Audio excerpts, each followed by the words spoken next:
परमेश्वर अब्राहम को ये सिखा रहा है, अब्राहम मैं वो देवता नहीं जो तुझसे तेरा बेटा मांगे, मैं वो परमेश्वर जो अपना बेटा तेरे लिए बलिदान करेगा। So God is trying to teach Abraham, I am not one of those gods who will ask you for your son in sacrifice, but I am the God who will give my own son as a sacrifice for you. Abraham तूने बहुत सारे देवी देवताओं को जाना, मगर मैं अलग हूँ। Abraham, Abraham, you have known many gods, but I am different. मैं बलिदान लेने वाला नहीं, मैं बलिदान देने वाला परमेश्वर हूँ। I am not the one who takes sacrifices, I'm the one who gives sacrifices. Now it came to pass after these things that God tested Abraham. इन बातों के पश्चात ऐसा हुआ कि परमेश्वर ने अब्राहम की परीक्षा की। Okay, pay attention, focus. And he said, "Here I am." उससे कहा, मैं यहाँ हूँ। Then he said, "Take now your son, your only son Isaac, whom you love." उसने कहा, अपने पुत्र को अर्थात अपने इकलौते पुत्र इसहाक को जिससे तू प्रेम करता है संग लेकर And go to the land of Moriah Moraya देश में चला जा and offer him there as a burnt offering on one of the mountains of which I shall tell you. और वहाँ उसको एक पहाड़ के ऊपर जो मैं तुझे बताऊंगा होम बलि करके चढ़ा या जला करके चढ़ा। अब अगर आप लोग नहीं जानते तो ये बहुत साधारण बात थी अब्राहम के समय में। If you don't know, at the time of Abraham, this was a very common practice. सारे जो देवी देवता थे उसके समय में वो बच्चों का बलिदान मांगते थे लोगों से। All the gods and goddesses of that time, they would ask for a child sacrifice. आज आप भेद सीखोगे कि इस स्टोरी में गॉस्पेल छुपा हुआ है। Today you will learn the mystery that the gospel is hidden in this story. Okay, so परमेश्वर अब्राहम से कह रहा है, वो तेरा बेटा जिससे तू बेइंतहा मोहब्बत करता है, बेइंतहा प्यार करता है, इसहाक, उसको मुझे बर्न्ट ऑफरिंग चढ़ा। God tells Abraham that your son Isaac, whom you dearly love, your only son, give him to me as a burnt offering. अब जो पेगन प्रैक्टिसेस थी उस समय के, जो देवी देवता होते थे, जो जादू टोना होता था, वो बहुत कॉमन था कि वो बच्चों का बलिदान मांगते रहे। बाल देवता, अगर आप बाइबल में पूरे पुराने नियम में पढ़ेंगे, मोलक, बाल, ये वो देवता थे जो लोगों से कहते थे, give me your son. This was a very common practice back in that day.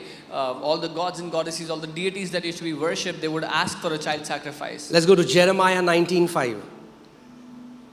They have also built the high places of Baal to burn their sons with fire for burnt offerings to Baal. यर्मिया 19:5 और बाल की पूजा के ऊंचे स्थानों को बनाकर अपने बाल बच्चों को बाल के लिए होम कर यानी कि जला कर दिया। ओके, क्या करते थे उस समय के लोग? वो अपने बच्चों को क्या करते थे? सैक्रिफाइस करते थे। Can you put a picture? I want to show you a picture कि ये देखिए, ये बाल की मूर्ति है और क्या किया जाता था, इस मूर्ति के चारों ओर बहुत ज़्यादा आग जलाई जाती थी और इसके हाथ ऐसे होते थे और एक छोटा सा बच्चा इस मूर्ति के हाथों में रख दिया जाता था और जब वो बच्चा रखा जाता था तो वो एकदम कोयला बन जाता था क्योंकि इतनी आग होती थी। So they would put fire around the statue of the deity Baal and put a child in the hands and the child would be burnt instantly because of the fire. अब सवाल ये आता है, और ये बहुत कॉमन प्रैक्टिस थी पुराने, आप जाके आप इसको रिसर्च कर सकते हैं, you can research, you'll find And this out. was a very common practice back in that day. You can research about it.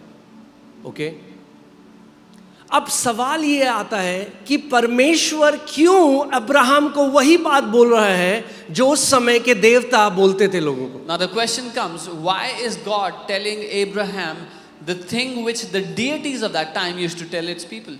Because God wants to teach Abraham, I am not like these gods. क्योंकि परमेश्वर Abraham को ये सिखाना चाहता था कि मैं इन ईश्वरों की तरह नहीं हूँ, मैं इन देवताओं की तरह नहीं हूँ, मगर he can teach him through the language that he understands. I am not like these gods, लेकिन वो उसको उसी भाषा में सिखा सकता है जिसको अब्राहम समझ सकता है। ओके, अगर मुझे आज जूडा को कुछ सिखाना है जो 2.5 साल का है, तो मुझे उसके लेवल पे नीचे उतर कर उसे समझाना पड़ेगा, मैं अपने लेवल पर उससे बात नहीं कर सकता। If I have to teach something to Judah today, he was 2.5 years old, I have to come down to his level and teach him in the language he understands, not at my level. Abraham का background भी pagan है, यानी वो भी मूर्ति पूजक था. Abraham came from a pagan background, used to worship idols. सो वो जानता है ऐसे देवता बात करते हैं, बलिदान मांगते हैं. So he knew that this is how these deities speak. अब जो जीवित परमेश्वर है, जो पिता है, वो उसे कुछ सिखाना चाहता है कि मैं अलग हूं Abraham. Now the living God, the Father wants to teach him something, that I am different, Abraham. तो वो कहता है अब्राहम, वो तेरा जो बेटा है जिससे तू बहुत प्यार करता है, your beloved son Isaac. So he tells him, Abraham, your son, just whom you dearly love, Isaac, उसको मेरे पास लेकर आ और उसको होम बलि करके चढ़ा. bring him to me as a burnt and offer as a burnt offering. अब ये test है अब्राहम के लिए कि परमेश्वर उससे कह रहा है, जैसे ये बाकी लोग अपने देवताओं के लिए अपने बच्चों को चढ़ा देते हैं, अब्राहम क्या तू मुझसे वैसा ही प्यार करता है? Now this is a test for Abraham, questioning him, as these people offer their children to their gods. Abraham, do you love me the same way? Will you do that for me?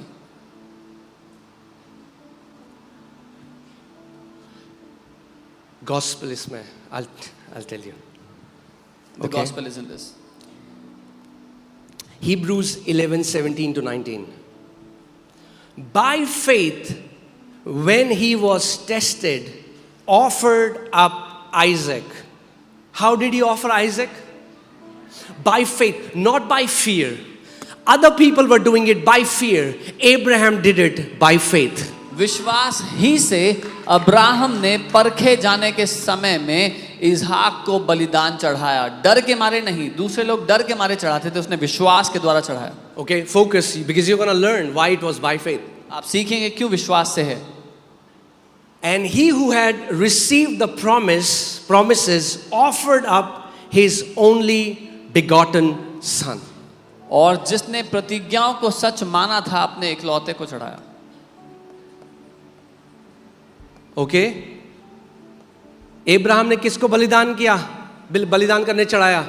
His only begotten son. Abraham ने अपने इकलौते पुत्र को चढ़ाया. For God so love the world that he gave his only begotten son. क्योंकि परमेश्वर ने जगत से ऐसा प्रेम किया कि उसने अपने इकलौते पुत्र को चढ़ाया, दे दिया. This word begotten comes from the Greek word monogenes, which means a prototype, one of a kind. Can you put the meaning? Begotten शब्द है ये अंग्रेजी के प्रोटोटाइप शब्द या इकलौता एकमात्र जैसे. और अगर आप इधर राइट में देखेंगे, Hebrews 11:17 में वही शब्द बिगॉटन इसहाक के लिए इस्तेमाल हुआ जो जॉन 1:18 में, जॉन 3:16 में, जॉन 3:18 में यीशु मसीह के लिए इस्तेमाल हुआ. And the same word begotten was used in Hebrews 11:17, which was used for Jesus in John 1:18, 3:16 and 3:18. Okay? Are you guys with me? Good news बता रहे हैं. God is telling him the gospel. But the good अब news. कुछ details देखते हैं. Okay? Let's see some details. So this son is a son that Abraham loves. ये जो बेटा था, ये वो था जिससे अब्राहम प्यार करता था. Is the son of a promise. ये वायदे की संतान है. And he is the only begotten. और ये इकलौता जन्मा बेटा अब है. इसका मतलब ये नहीं अब्राहम के और बच्चे नहीं हुए. This doesn't mean Abraham didn't have other children. Isaac is not the only son of Abraham. Isaac is the only begotten son of Abraham. इसहाक केवल एक इकलौता जन्मा नहीं, लेकिन उसका एक ओनली बिगॉटन बेटा है. यानी वो अलग है बाकी सबसे. That means he is different from the rest. Amen? All right. आगे चलते हैं. Let's see from verse 3. So Abraham rose early in the morning and saddled his donkey and 2 of his young men with him. तो 2 लोगों को ले गया, अपने बेटे इसहाक को ले गया, लकड़ी ले ली, ठीक है, फिर उस जगह में जा रहे हैं पहाड़ में. Then on the third day. फिर तीसरे दिन. Oh, hallelujah.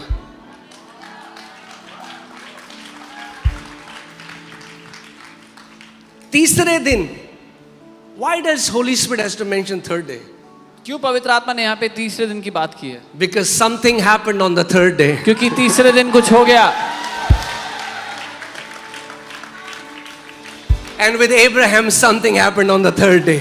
और अब्राहम के साथ भी कुछ हो गया तीसरे दिन। Then on the third day, Abraham lifted his eyes and saw the place afar off. तीसरे दिन अब्राहम ने आंखें उठाकर उस स्थान को दूर से देखा। अब क्यों मैं कह रहा हूं, अब्राहम ने डर से नहीं इसहाक को सोचा कि मैं इसको बलि चढ़ाऊंगा, मगर विश्वास से। मैं आपको दिखाता हूं। Now why am I saying that Abraham was not afraid in offering Isaac, but he had faith in doing it?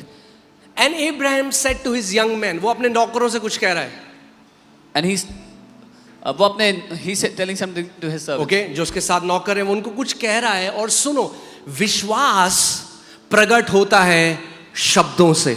Faith is demonstrated by words. कैसे आपको पता चलेगा कौन व्यक्ति विश्वास में चल रहा है? Hear what comes out of their mouth. How will you know if someone is walking in faith? सुनो उनके मुंह से क्या निकलता है। Faith is not an invisible attribute hidden in your heart. Oh, God knows my heart. We know your heart when you open your mouth. विश्वास एक छुपी हुई चीज नहीं है जो आपके दिल के अंदर है। अरे परमेश्वर मेरा दिल जानता है, नहीं, हम आपके दिल को जानते हैं जब आप मुंह खोलते हो। केवल परमेश्वर जानता है मेरे दिल में क्या है। नहीं नहीं, बाकी सब भी जान लेते हैं जब आप मुंह खोलते हो। Only God knows my heart. No, everybody else can also know when you open your mouth. Because out of the abundance of mouth, out of the abundance of heart, mouth speaks. क्योंकि दिल की बहुत आयत में से मुंह की बातें आती हैं। That's why Abraham is the father of faith. इसीलिए अब्राहम विश्वास का पिता है। ऐसे समय में In this time, you will not see him complaining. आप नहीं देखोगे वो कुड़कुड़ा रहा है। You will not see him crying. रोते हुए नहीं देखोगे उसको। Now I want you to hear the words that come out of his mouth. अब मैं चाहता हूँ ध्यान से सुनो उसके मुंह के Okay. शब्द क्या हैं। Abraham said to these young men, Abraham ने stay इनसे here कहा, with the donkey. गधे के पास यहीं ठहरे रहो। The lad and I will go yonder and worship. ये लड़का और मैं वहां जाकर, कौन? ये लड़का और मैं जाते हैं, and we will come back to you. और फिर तुम्हारे, और अंग्रेजी में लिखा, और फिर हम तुम्हारे पास लौट आएंगे।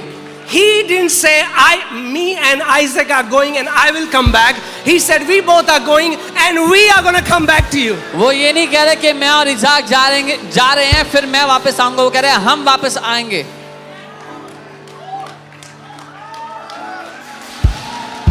Do you see it? Abraham was a man of faith. Abraham विश्वास से चलने वाला पुरुष था।